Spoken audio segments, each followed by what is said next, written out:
ഈ മമ്മൂട്ടി എന്ന് പറയുന്നത് ഒരുപാട് പടങ്ങളിൽ അങ്ങേരോട് അഭിനയിച്ചിട്ടുള്ള പല ആർട്ടിസ്റ്റ് ഉണ്ടെങ്കിലും ഞാൻ മമ്മൂട്ടിയെ നന്നായി മനസ്സിലാക്കിയിട്ടുള്ള ആളാണ്. മമ്മൂട്ടി ഒരു സൗന്ദര്യാസ്വാദകനാണ്, മമ്മൂട്ടി ഒരു സുന്ദരനാണ്. ആ സൗന്ദര്യം കണ്ട ആണുങ്ങൾക്കും പെണ്ണുങ്ങൾക്കും അസൂയുണ്ട്.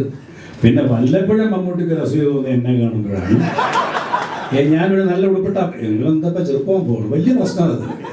അത് പുള്ളി ഒരു കാര്യം ഞാൻ ഈ സദസ്സിലേ പറയാൻ പറ്റുള്ളൂ. എനിക്ക് അദ്ദേഹത്തോടുള്ള ഏറ്റവും വലിയ ബഹുമാനം, ഒരു പക്ഷേ ഇന്നുവരെ നമ്മളോട് പറഞ്ഞിട്ടില്ല. ഞാനിടയ്ക്ക് സേഫ് എന്ന് പറഞ്ഞൊരു വിതരണ കമ്പനി എല്ലാവരും ചെയ്യുന്ന പോലെ ബിസിനസ് ചെയ്യാൻ തുടങ്ങിയിട്ട് ഞാൻ താറുമാറായിപ്പോയി. ഒരുപാട് പടങ്ങൾ ചെയ്യുന്ന ആളല്ലാത്തതുകൊണ്ട് എൻ്റെ സാമ്പത്തികമായ ചുറ്റുപാടും ഒക്കെ പ്രശ്നമായിരുന്നു. ഇതിൽ നിന്ന് എനിക്ക് തൽക്കാലം കരകയറണമെങ്കിൽ ഒരു പടം വേണം. അപ്പോൾ എന്നോട് സമീപിച്ച ഒരാൾ മമ്മൂട്ടിയുടെ പടമാണെങ്കിൽ നമ്മളത് ചെയ്യാം എന്ന് പറഞ്ഞാൽ എനിക്ക് സമീപിക്കാവുന്ന ഏക ആൾ അദ്ദേഹമാണ്.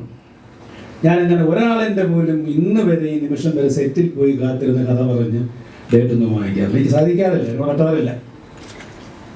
മമ്മൂട്ടി പങ്കജിലുണ്ട് എന്ന് പറഞ്ഞു കഴിഞ്ഞപ്പോൾ ഞാനൊന്ന് വിളിച്ചു, എനിക്ക് നിങ്ങളൊന്ന് കാണണമെന്ന് പറഞ്ഞു. ഞാൻ ചെന്നു, സംസാരിച്ചു.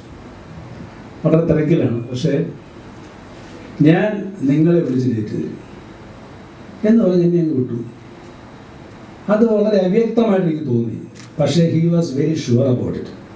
പുള്ളിയുടെ ശബ്ദം പിന്നെ പുള്ളി 1-2 തവണ പങ്കജിൽ വന്ന് പോയതൊക്കെ എൻ്റെ ഇൻ്റലിജൻസ് റിപ്പോർട്ട് എനിക്ക് കിട്ടി. ഞാനും അല്പം അഭിമാനി അതുകൊണ്ട് വിളിച്ചു വന്നാൻ പോയില്ല. ഇടയ്ക്കും ഞാൻ വിളിച്ച മോടി നടക്കുന്ന വല്ല കാര്യമാണ്, അല്ലെങ്കിൽ വെറുതെ എൻ്റെ സമയം കളയുന്നത് പറഞ്ഞു. ഇല്ല, അത് ഞാൻ തീർച്ചയായും വിളിച്ചിരിക്കുമെന്ന് പറഞ്ഞിട്ട് ഒരു സുപ്രഭാതത്തിൽ പുള്ളി വിളിച്ചതിൻ്റെ പേരിൽ ഉരുത്തിരിഞ്ഞ സിനിമയാണ് നയം വ്യക്തമാക്കണമെന്ന് പറഞ്ഞ ചിത്രം.